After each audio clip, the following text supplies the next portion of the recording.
Մշակույթ, հատուկ հավելված, արվեստը, մշակույթը, մարդն ու ժամանակը։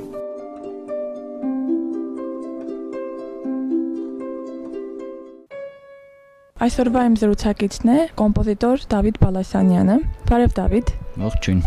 Երբ սկսեցիր երաժշտություն գրել կամ երբ հասկացար, որ կարող ես գրել։ Երբ փոքր էի, մեր առաջին տանը Մալաթիայում, երբ հեռուստացույցով ինչ-որ երաժշտություն էր գնում, հաճախ փոքրիկ սեղանը վերցնում էի ու բրդելով տանում հասցնում էի հեռուստացույցին ու սկսում սեղանի վրա նվագել։ Կարծես թե իմիտացիա էի անում դաշնակահարներին։ Պես մի օր մորաքրոջս ընկերուհին մեր հարևանությամբ էր ապրում ու հաճախ գալիս էր մեր տուն։ Մի օր մտա ու զարմացավ տեսնելով ինձ հեռուստացույցի դիմաց նվագելիս, կամ երբ դպրոց հաճախեցի, երկու տղամարդ եկավ դպրոց, Աշոտ Ղազարյանն էր, կոմպոզիտոր, ու Իվան Վարդանյանը, խմբավար։ Իրենք ընտրում էին երեխաների, ովքեր ունեն երաժշտական լսողություն, որպեսզի երեխաները երգեին երգչախմբում։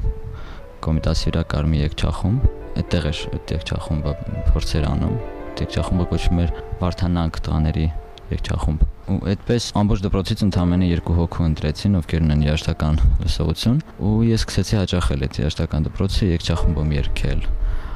Ու այդ երգչախմբին կից կար երաժշտական դպրոց, որտեղ նույն Ղազարյան Աշոտն էր դասավանդում։ Ու մի օր առաջարկեց զբաղվել դաշնամուրով, պարապել դաշնամուր իր մոտ։ Դպրոցը հետո փակեցին, բայց ես մոտ մի 5 տարի իր տուն էի գնում։ Այդ տարիներին 90-ականների այդ մութ-ցուրտ տարիներն էին, երբ մարդիկ ոտքով էին գնում, ու ես այդպես շաբաթը 2-3 անգամ ոտքով գնում էի իրենց տուն, դաշնամուր չունեինք, դաշնամուր պարապելու։ Շատ մտերմացանք ու այդ 5 տարին ես իր տունն էի հաճախում։ Հետո մի օր Ղազարյան Աշոտը կարողանում էր հեշտությամբ իմպրովիզացիաներ անել դաշնամուրով տարբեր ոճերի մեջ։ Մեր ուղղակի իմ համար նվագեց, ես մոտեցա, համապատրաստի սկսեցի կողքից նվագակցել, երրորդ ձեռք, հետո ավելացրեցի 2 ձեռք, 4 ձեռքով սկսեցինք նվագել։ Ու նա զարմացած էր չափազանց, որ ինչպես կարող եմ ջազմենների պես այդ տարիքում։ Քանի տարեկան էր այդ ժամանակ։ Փոքր էի, երևի 10 կամ ավելի։ Մի օր մի մեղեդի տանը գրեցի ու մաման զարմացած ասում էր, որ այդ մեղեդին հիշեցնում է իր սիրելի ֆիլմերից մեկի երաժշտությունը, կար այդպիսի մի ֆիլմ «Զվուկի մուզիկի»։ Ու էլի գրեցի ինչ-որ բաներ, բայց չէի կարողանում նոտագրել։ Ուղղակի նվագում էի դաշնամուրով, շատ նվագելով հիշում էի։ Այդպես մի օր ցույց տվեցի, նույնպես զարմացավ դասատուս, ու արդեն դաշնամուրի դասից բացի սկսեցի իմ գործերը իրեն ցույց տալ։ Այդ էր սկիզբը։ Հետո սովորել ես կոնսերվատորիայում։ Հետո ընդունվեցի երաժշտական դպրոց, քանի որ այն նախորդ երաժշտական դպրոցը փակել են եւ 5 տարի ես իր տուն էի հաճախում, ու դասատուս ասեց՝ «Արի քեզ դասավորենք ինչ-որ մի դպրոցում, որ դու դիպլոմ ստանաս»։ Ընդունվեցի Մղթար Սեբաստացի Կրթահամալիրի երաժշտական դպրոցը ու 2 տարի անց ավարտեցի այն։ Հետո հարց առաջացավ շարունակել թե ոչ երաժշտությունը։ Ու ես ընդունվեցի Ռոմանս Մելիքյան ուսումնարան, դաշնամուրի բաժին, այնտեղ չկար կոմպոզիցիայի բաժին։ Ու ուսուցչիս Աշոտ Ղազարյանի միջնորդությամբ ծանոթացա իր մտերիմ ընկեր Ավետիք Պիվազյանի հետ ու 2 տարի այնտեղ սովորեցի, որից հետո բանակի հարցը առաջ կանգնեց։ Ես ասեմ, եթե 1 տարի էլ սովորեի Ռոմանսում, դրանից հետո չավարտած Ռոմանոսը պետք է գնայի բանակ։ Այդպես կեսից 2 տարի սովորելուց հետո որոշեցի ընդունվել կոնսերվատորիա։ Սկսեցի պարապել հարմոնիա սոլֆեջո ու պարապեցի կրկին Աշոտ Ղազարյանի կոնսերվատորիայում ուսանած տարիների ասպիրանտուրայում ղեկավարի մոտ Աշոտ Զորաբյանի մոտ, որն իմ կոնսերվատորիայի պրոֆեսորը դարձավ։ Ու այդպես ճիշտ մարդկանց միջնորդությամբ միշտ ճիշտ ուսուցիչներ եմ գտել եւ երբեք չեմ կասկածել, արդյոք ճիշտ էր ընտրությունս, արդյոք լավ ուսուցիչ ունեմ, թե ոչ։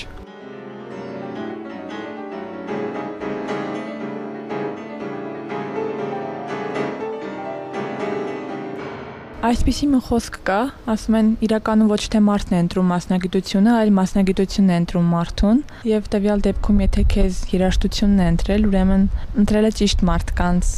ճիշտ մարդիկ են քեզ ուղղորդել, որ դուք հանդիպեք դու ու երաժշտությունը, եթե կարելի է այդպես ասել։ Իսկ քանի աշխատանք ունես գրած։ Շատ կան ստեղծագործներ, ուղղակի որոշ գործեր այդպես էլ անավարտ են մնացել։ Կան ստեղծագործներ, որոնք դժվար է մեր այս պայմաններում կատարել,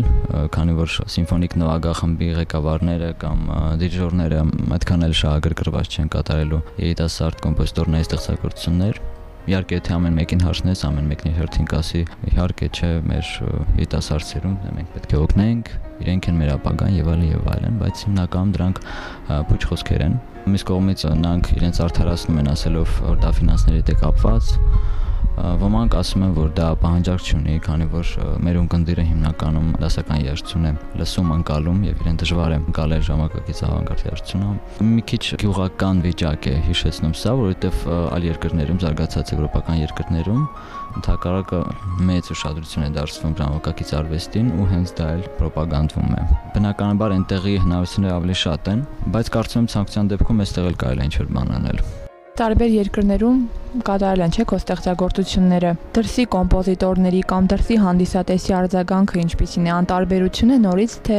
Եթե ասեմ այստեղ ակնհայտ անտարբերություն է, ուրեմն կամա կնեղացնեմ այն մարդկանց, ովքեր գալիս են իմ համերգներին կամ լսում են, երբեմն հետևում են, հարցնում են։ Բնականաբար 100%-ով դա այդպես չէ։ Ինչպես որ չեմ ուզում ինձ առանձնացնեմ մնացածներից։ Անտարբերություն,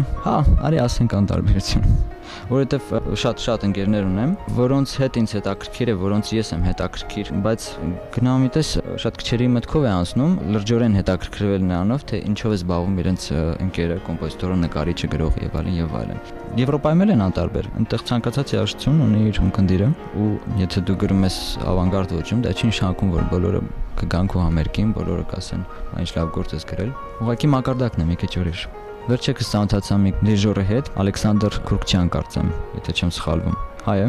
բայց հայերեն չգիտի, ապրում է Բրազիլիայում ունի անսամբլ, ու ծանոթացանք նույնպես համացանցով, ու առաջարկեց ինչ-որ մի գործ նվագել, կատարել։ Ու ես ուղարկեցի այդ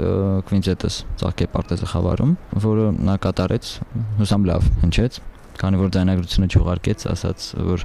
լավը չի եղել որակը եւ խոստանում է եւս մեկ անգամ կատարել, չգիտեմ, կլինի դա թե ոչ, ամեն դեպքում որոշ երկրներում հնչել են։ Իտալիայում, ԱՄՆ-ում, Վրաստանում, Ռուսաստանում ու Հայաստանում կոմպոզիտորների միությունը ամեն տարի փառատոներ է կազմակերպում, գարնանային եւ աշնանային փառատոներ, ու այդ փառատոների ժամանակ նաեւ հնչում են երիտասարդ կոմպոզիտորների ստեղծագործություններ։ Հիմա գրում ես։ Հիմա գրում եմ, նոր գործ եմ սկսել, դեռ կազմը վերջնականորեն չի ճշտված, ուզում եմ սոլիստների անսամբլի համար ինչ-որ մի ստեղծագործություն գրել, երևի 13 գործիկ։ Դաշնամուրային պիեսներ եմ գրում, վերջերս դաշնամուրային տրիոս կատարեցի։ Նշեցիր, որ գրում ես։ Շարունակում ես գրել, ստեղծագործել, ինչն է քեզ ուժ տալիս, ոգևորում։ Սովորական մարդիկ, բնությունը, իմ գյուղը, հիմնականում կան մարդիկ, ովքեր այդքան ուժեղ չեն զգում կապը բնության հետ ու հեշտությամբ են թողնում հեռանում ուրիշ երկրներ։ Իմ պարագայում մի քիչ դժվար էր։ Քանի որ ես գյուղում եմ մեծացել ու գյուղի հողի հետ աշխատանքը, սովորական մարդկանց հետ շփվելը ինձ շատ բան է տվել։ Այն ինչ որ տվել է, կամ արտացոլվել է իմ երաժշտության մեջ։ Ամենայնպես ինձ այդպես է թվում, կամ ես ուզում եմ, որ դա այդպես լինի։ Ու աշխատելով հողի հետ, բահով հողը բացել, ջրել, կարտոֆիլ հավաքել, ցանել, նալ ոչխարի կովի հերթի, չգիտեմ, սարերի մեջ, խոտերի մեջ պարկել, քնել, ու այդ հոտը, մանկության հոտը, բնության հոտը, խոտի հոտը, որը մտնում է քո քթի մեջ, այլևս դուրս չի գալիս։ Երբ նորից ես վերադառնում գյուղ, դու կրկին քեզ գտնում ես, ասում ես ես այստեղ եմ, ես կամ ու ինձ այստեղ շատ ավելի լավ է։ Դու գտնում ես քո մանկությունը, գտնում ես քեզ։ Մանկության տարիներին ես գյուղում շատ էի բանաստեղծություններ գրում։ Տատիկս Սիսիանում տուն ուներ ու մահացավ, արդեն չէի գնում գյուղ։ Երկար տարիներ չէի գնում։ Ու երբ գնում էի, կարոտահավոր ինձ տանջում։ Առաջին տարին երբ գնացի գյուղ, փոքր էի։ Ես սովոր էի քաղաքի հեռուստացույցին, ռադիոյին ու այդ տանը ոչինչ չկար։ Ու ես ուզում էի փախչել, վերադառնալ Երևան։ Ինչպես մի անգամ ճամբարում, Դիլիջանում ճամբար էին տարել, փոքրիկ էի։ Ինչ որ մեկի հետ ընթարվել էի, ջղայնացել էի ու գնացել էի անտառ, մենակով ու անտառում պարկել էի երեկոյան ու քնել։ Արթնացել գիշերը անտառի մեջ։ Ու այդ սարսափն ու վախը ու հաճույքը ֆանտաստիկ զգացողություն է, որ միջև հիմա միջից դուրս չի գալիս։ Այդ տարիքում հայտնվել անտառում, մնել գիշերը ու քնել անտառի մեջ։ Գյուղում ամեն ինչով զբաղվել եմ։ Երևի դա էլ դրդում է, ինչ որտեղ այդ բնական, եթե ասում են կոմիտաս լսել կամ մեր ֆոլկլորը բան, դա շատ հաճախ բնական չի գալիս։ Իսկ երբ դու ապրում ես այդ կյանքով, զգում ես բնությունը այդպես, ներսից է դա գալիս ու ես չգիտեմ, չեմ ուզում ինձ բարձրացնեմ ուրիշների հանդեպ։ Ուղղակի մի քիչ բնական է գալիս, ինչ որ ներքին լսողությամբ է գալիս, չգիտեմ։